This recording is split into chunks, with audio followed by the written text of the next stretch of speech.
ये मैंने इधर इसमें मैंने एस लिख रखा है ग्लास पे सर्फ एक्सेल के लिए, और एक हार्वेस्ट अल्ट्रा डालती हूँ,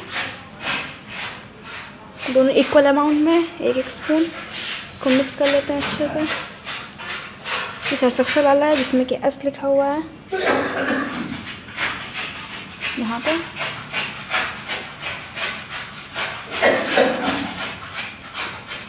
and another is harvest ultramatic, इसमें यू लिखा हुआ है, सी। इसको मिलाते हैं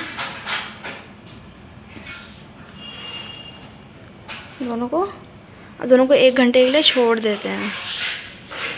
1 घंटे बाद देखते हैं रिजल्ट्स। अब 1 घंटे पूरे हो चुके हैं एंड सी, ये था हार्वेस्ट अल्ट्रा मैटिक जिसमें यू लिखा हुआ है, एंड ये सर्फ एक्सेल जिसमें एस लिखा हुआ था। कहाँ लिखा हुआ है ये?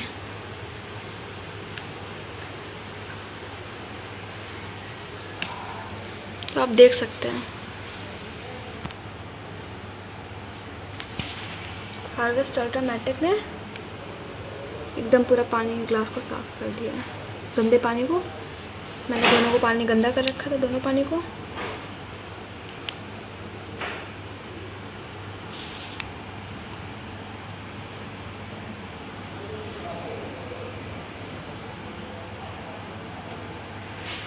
Thank you for watching.